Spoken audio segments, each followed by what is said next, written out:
표상이라는 제목으로 말씀 전하기를 원하는데 벌써 시간이 많이 갔네요. 하지만 짧은 시간에 증거된 말씀을 잘 들으시고 참된 여러분 심령의 감사와 기쁨이 있기를 축원합니다. 기독교의 심볼, 기독교의 상징은 십자가입니다. 근데 십자가에 대해서 사람들은 그렇게 썩 좋게 생각하지 않아요. 왜냐하면 십자가는 예수님이 잔인하게 죽임당한 사형틀이잖아요. 다 그 십자가에서 고난을 많이 겪으셨기 때문에 우리 믿는 사람들도 십자가 하면 그냥 머릿속에 부정적인 생각이 있어요. 아, 십자가, 고통, 고난, 얼마나 아팠을까, 뭐 그런 식으로 생각을 합니다. 사실요, 십자가는 예수님이 십자가 지시기 전에는 그렇게 좋은 어떤 의미는 없었어요. 이 크로스, 십자가는 라틴의 크룩스라고 하는 이 단어에서 왔는데요, 고문대, 형틀, 고문대란 말이에요. 근데 이 고문을 하되 보통 사람을 큰 죄도 아닌 보통 죄수들을 끌어다가 고문시킨 게 아니고 정말 큰 극형에 해당되는 죄수들을 끌어다가 거기다가 잔인하게 못을 박아 죽이는 일종의 사형틀입니다. 근데 그 잔인한 사형틀, 그 무서운 고문대인 십자가를 예수님이 졌단 말이에요. 예수님이 십자가를 지시기 전까지는 십자가는 아주 무서운 사람 죽이는 형틀이고 고문대고 저주고 혐오감이고 아주 무섭고 잔인하고 두렵고 그런 대상이었어요. 성경에도 보니까요, 십자가는 말은 안 나오지만은 구약시대에도 아주 극형에 처한 사람들은 나무에 달아서 죽였어요. 십자가는 일부러 이렇게 아닐지라도 사람들을 나무에 달아 죽였으니까 십자가 형틀로 이렇게 아마 만들어져 가지고 죽었을 거예요. 근데 그거 한번 보세요. 성경에 신명기 21장 22절부터 볼까요? 시작. 사람이 만일 죽을 죄를 범함으로 내가 그를 죽여 나무 위에 달거든 그 시체를 나무 위에 밤새도록 두지 말고 그날에 장사하여 내 하나님 여호와께서 내게 기업으로 주시는 땅을 더럽히지 말라. 나무에 달린 자는 하나님께 저주를 받음이니라. 극형에 처하는 죄수들은 그야말로 그 죄값으로 그 형을 받는 거죠. 형틀에 죽는 거죠. 그래서 나무에 달린 사람은 저주받은 사람이다. 그래서 그 나무에 달려서 죽는 사람의 피가 오랫동안 달아두면 막 떨어져 가지고 하나님 주신 기업인 땅이 더러워진다 해가지고 오래 달게 못했어요. 이런 구약의 어떤 그런 무서운 형벌도 있었던 걸 볼 수가 있는데, 어쨌든 구약 시대나 로마 시대나 모든 나라에서 고대 시대에 십자가에다 사람을 달아 죽인 그런 풍습들이 많이 있었어요. 그런 어떤 그 사법 제도가 있었어요. 근데 희한한 것은 예수님이 십자가에 딱 달리시면서 그 이후부터는 십자가가 무서움의 대상이 아니에요. 십자가는 평화의 상징으로 바뀌었어요. 할렐루야. 십자가는 이제 잔인하고 아주 혐오스럽고 두려움의 대상이 아니라 십자가는 축복이고 십자가는 평화고 십자가는 여러분 사람들에게 좋은 이미지로 바뀌었어요. 더 이상 십자가를 무서워하고 십자가를 바라볼 때 혐오의 대상이 아니에요. 전 세계 선진국이나 평화스러운 나라는 어느 나라이든 간에 십자가가 많이 달려 있어요. 십자가가 많은 나라일수록 평화스러운 나라예요. 십자가가 많이 여러분 세워져 있는 나라일수록 축복받은 나라예요. 그렇게 바뀌었어요. 주님이 그렇게 바꾸신 줄로 믿습니다. 인도네시아가 회교 국가로서는 최고 큽니다. 인구가 2억 약 7천만 명 되는데 거의 전부가 이슬람이에요. 그 인도네시아는 여러분 교회 건축은 상상도 못해요. 허가를 안 내줘요. 이런저런 방해를 하면서 여러분 교회 지키기가 정말 힘든 곳이 인도네시아입니다. 근데 이번에 메단이라고 하는 곳, 그 지역은 80%가 예수 믿어요. 가는 데마다 십자가가 있어요. 놀라운 일입니다. 그 지역은 정말 특이한 하나님의 은혜를 받은 지역인데 그 회교 나라에서 집중적으로 막 십자가 세워진 그 지역에 가서 제가 감동을 받았어요. 여러분, 십자가가 있는 곳은 정말 은혜가 있고 살아있고 축복이 있고 평화가 있어요. 이제 우리가 고난절을 맞이하면서 고난 주간을 보내면서 예수님의 십자가를 묵상하는 건 좋습니다. 주님이 끔찍한 고난을 당하시면서 내게 구원을 주셨다라고 생각하는 거 좋습니다. 여러분, 고난만 생각하지 말고 고난을 통해서 우리에게 주신 그 십자가의 참된 의미를 저와 여러분이 깊이 묵상하면서 한 주간을 보냈으면 좋겠어요. 자, 이제 우리가 십자가를 바라볼 때 여러분, 이 속에 담겨진 참된 진리를 깨달을 수 있기를 원합니다. 우리가 십자가를 바라볼 때 십자가는 여러분 주님의 구원과 축복을 우리에게 여러분 보여주시는 거예요. 철하신 것은 모든 인간은 죄를 범하고 원하든 원치 않든 인간은 태어나면서부터 죄를 짊어지고 나온단 말이에요. 그 죄는 여러분 누구를 막론하고 그 죄의 대가로 여러분 죽게 되고 그 죄의 대가로 저주를 받아서 하나님의 피할 수 없는 심판에 처하게 됐단 말이에요. 그런데 그 굴레를 그 누구도 벗을 수가 없어요. 그래서 성경은 말씀하기를 흑인이 구수인이 피부가 검은 사람이 자기 스스로 피부를 회개할 수 없다. 표범이 자기의 얼룩얼룩한 그 반점을 어떻게 지울 수가 없다.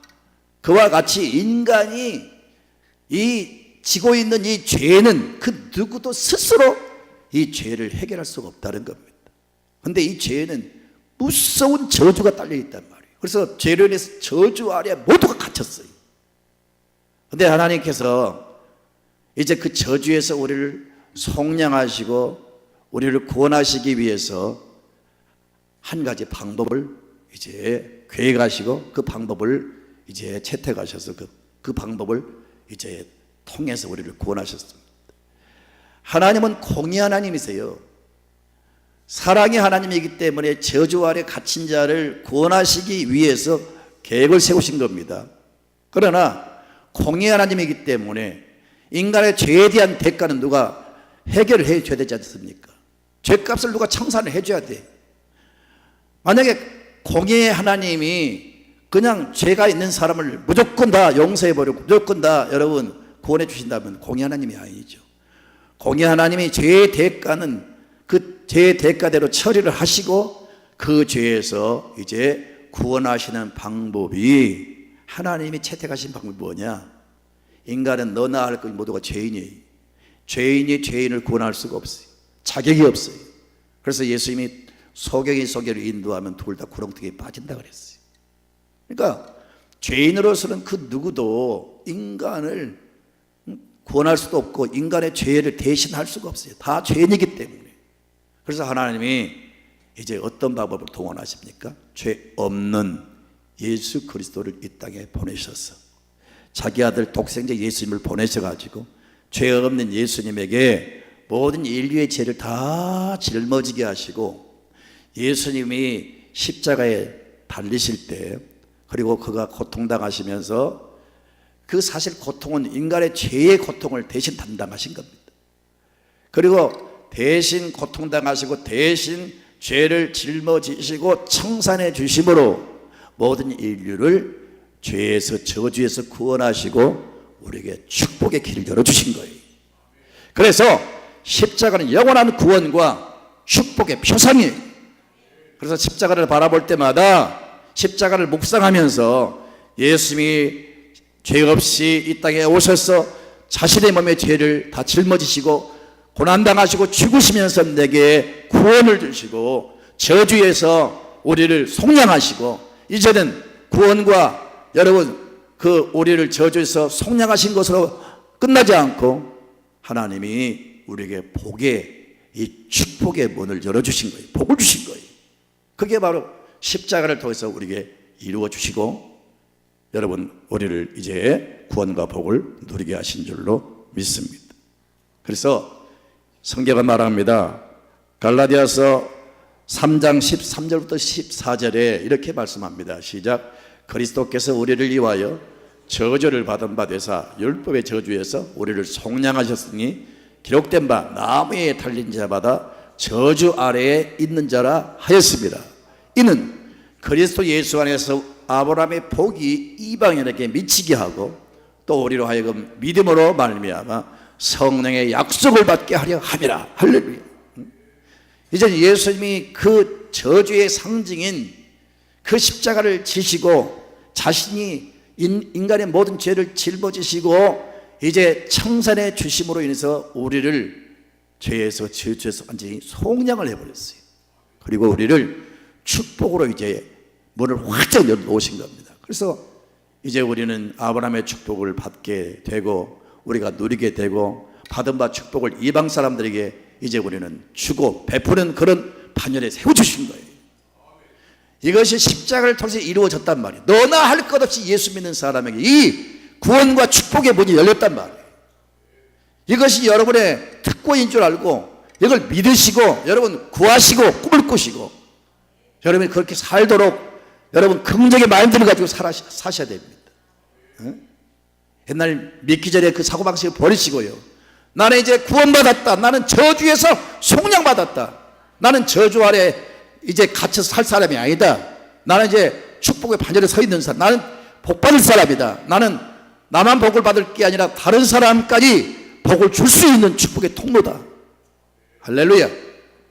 난 이번에 자카르타 하니까 그 성도들을 바라보면서 그 비행기로 2시간 날아와서 더 그 높은 산에 가서 봉사를 하는데 사모님도 오셔서 그 진두지휘하면서 수고를 하시고 성도들이 한 10명 오셔서 봉사를 해요. 그분들을 위해서. 한 사람도 교회에서 뭐 지원한 게 없다. 다 자비로 그렇게 와서 봉사를 한다는 거예요. 그리고 그들이 못 간 사람은 헌금을 해가지고 여러분 천교회를 돕는다고 하는 것은 놀라운 일입니다.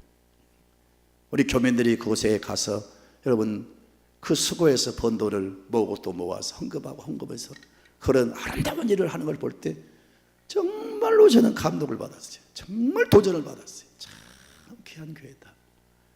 야, 이런 교회가 있나. 정말 저는 너무너무 감동을 받았어요. 그리고 그 모였던 인도네시아 참 여러분 환경이 어렵잖아요. 호텔에 막 채우고 최고의 음식을 대접하고 또 오는 사람들은 또 봉투를 다 줘요. 그러니까 싹 오려고 하고요. 거기 오면 부부가 그냥 생애 최고의 대우를 받는 거예요. 그렇게 즐겁게 해주고 질적으로 영적으로 키워주는 그 교회를 볼 때 너무 아름다운 교회다. 하나님 우리에게도 이런 일을 감당할 수 있게 주시옵소서. 그렇게 막 마음속으로 기도하면서 왔습니다.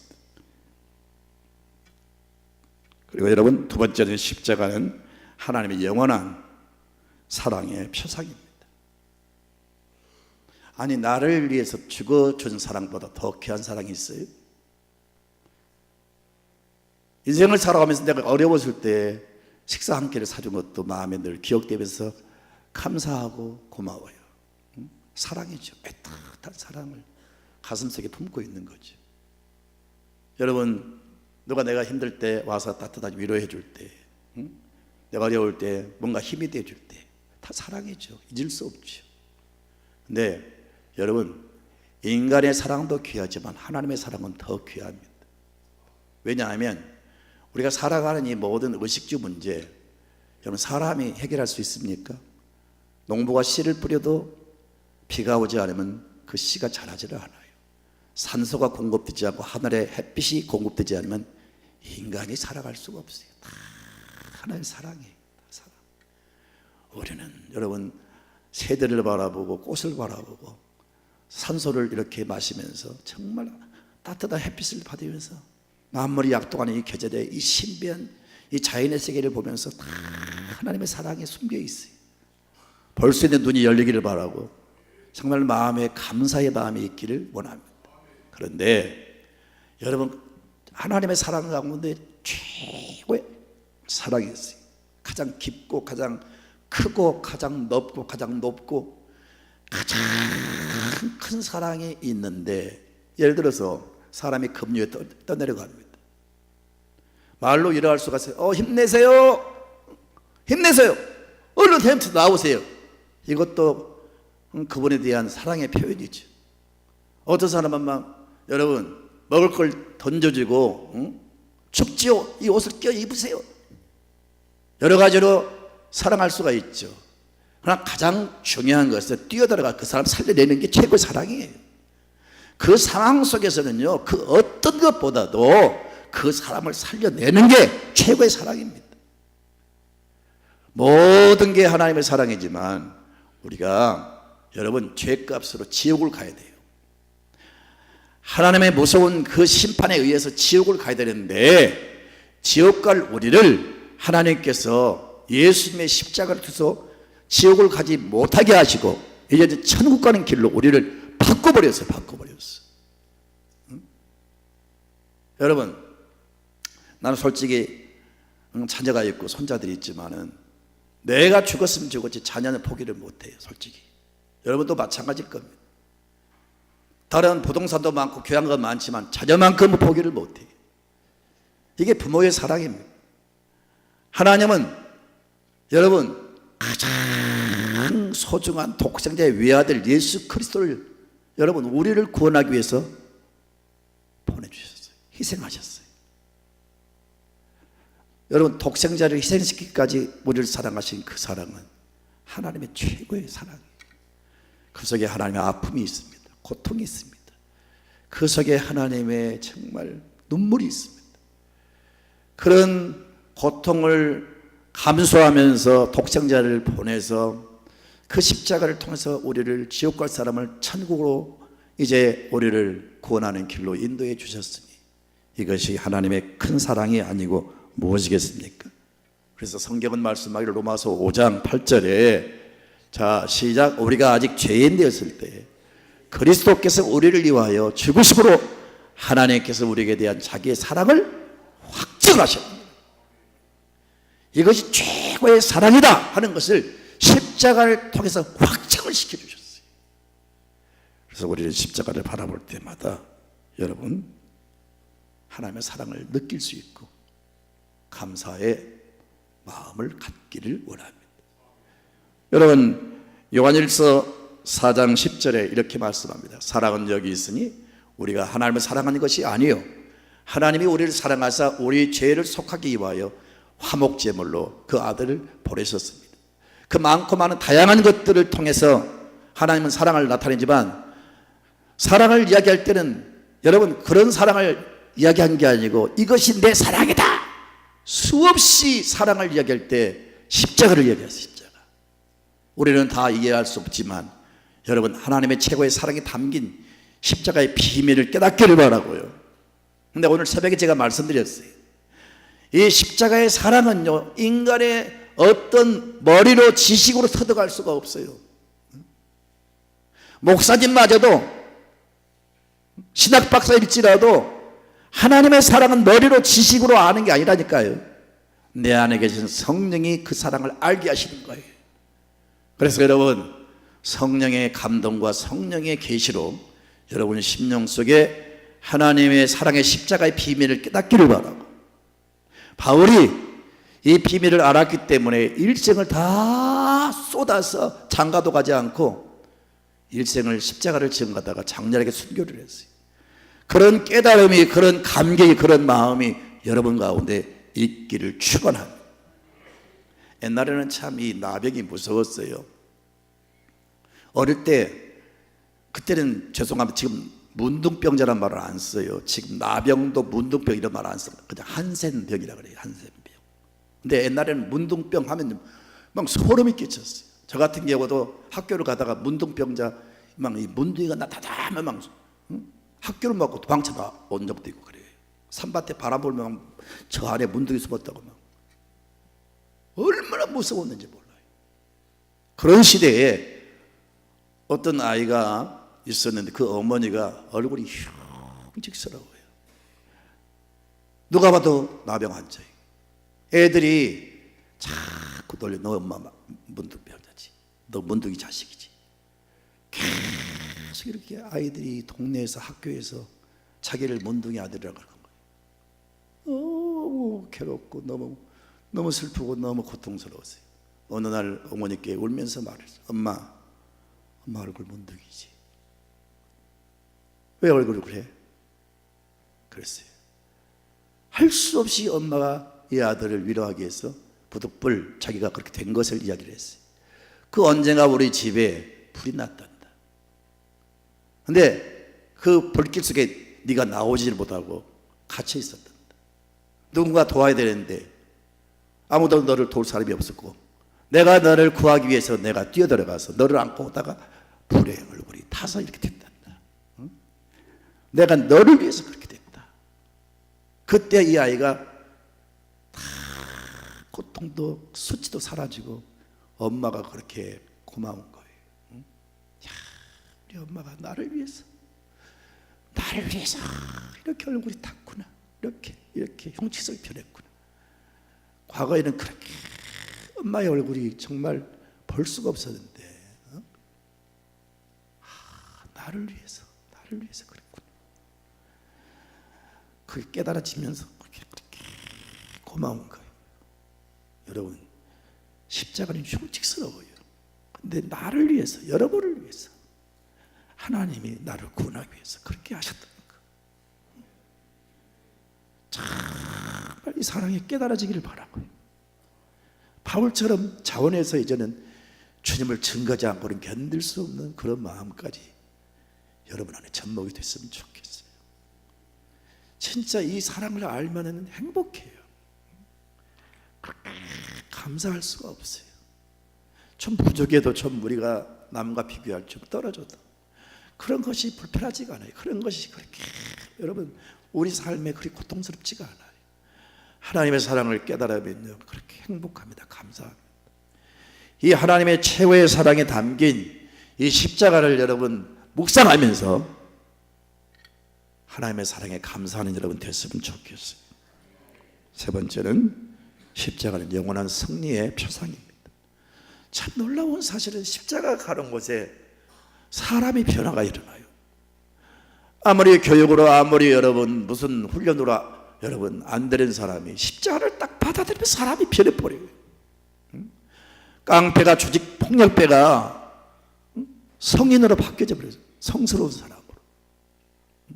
제가 제 친구 가운데 그 김대주판 행동대장 얘기했는데, 여러분 그 큰 조직 행동대장은요 정말로 현장에서 진두지휘하면서 날렵하고 아주 명석하고 정말 행동이 빠르고, 지금도 몸매를 보면 막 진짜로 날렵한 사람인데 예수 믿고 변해버린 거예요. 지금은 노인들 100명 이상을 잘 돌보는 목사가 됐어요. 예수 믿으면 여러분 습관이 변하고, 여러분 중독이 사라지고, 알코올 중독, 여러분 섹스 중독, 마약 중독이 사라져요. 도박증이 사라져요. 다 물리치는 능력이 있어요. 할렐루야. 우상 숭배가 사라져요. 사탄의 어떤 진리가 파괴돼요. 마귀가 무서워 도망쳐요. 가는 데마다 십자가는 승리합니다. 할렐루야. 그래서 희한하게 십자가가 가는 나라 다 여러분 선진국이 되고, 십자가를 받아들이는 가정은 다 축복을 받게 되고, 이게 모든 악한 영들을 물리치고 모든 악과 불의를 물리치는 능력이 있어요. 그러니까 십자가는 능력과 승리의 상징입니다. 사랑하는 성도 여러분, 바울 같은 사람도 이렇게 여러분 바뀌지 않습니까? 그 누구도 예수님의 십자가의 비밀을 알면 다 바뀌게 돼 있어요. 여러분 집안에 악한 영들이 떠나기를 바라고, 지긋지긋한 가난과 저주가 떠나기를 바라고, 여러분 삶 속에 모든 불의하고 패역한 것들이 떠나가기를 바라고, 항상 승리하는 여러분 되시기를 주님의 이름으로 축원합니다. 네 번째로, 이 십자가는 우리의 부활을 보증하는 표상이에요. 예수님이 죽으심으로 끝났습니까? 십자가 죽으심으로 끝난 게 아니고 그 다음에 부활이 있었어요. 부활. 여러분 그 부활을 통해서 예수님만 부활하신 게 아니고 이제는 예수의 십자가를 통해서 구원받은 모든 사람의 부활까지 이 십자가는 우리를 보장하는 거예요. 할렐루야. 그래서 예수님께서 말씀하시기를 요한복음 11장 12장 아니 11장 25절부터 시작. 예수께서 이르시되 나는 부활이요 생명이니 나를 믿는 자는 죽어도 살겠고 무릇 살아서 나를 믿는 자는 영원히 죽지 아니하리니 이것을 내가 믿느냐. 할렐루야. 나를 믿는 자는 내가 산 것처럼 너도 살 것이다. 예수 안 믿는 사람과 믿는 사람은 달라요. 외모는 다른 게 없지만 본질적으로 달라요. 예수 안 믿는 사람 죽음으로 끝나지만 우리 믿는 사람은 죽어도 다시 부활해요. 할렐루야. 이걸 보증한다고요. 보증. 또 예수님께서 그 이야기를 하셨어요. 요한복음 12장 24절에 내가 진실로 미랄 하나를 가지고 말씀하시는데 하나의 미랄이 떨어져서 죽으면 그걸로 끝나는 게 아니잖아요. 죽어서 썩어서 없어진 게 아니고 썩으면 죽으면 그 다음에 많은 열매를 맺잖아요. 예수님이 십자가상에서 홀로 이제 십자가를 지고 돌아가시지만 그걸로 끝난 게 아니고 많은 부활의 열매를 맺게 된다는 거예요. 그러면서 성경은 말씀하기를 다 같이 읽읍시다. 고린도전서 15장 20절을 같이 읽습니다. 시작. 그러나 이제 그리스도께서 죽은 자 가운데서 다시 살아나사 잠자는 자들의 첫 열매가 되셨다.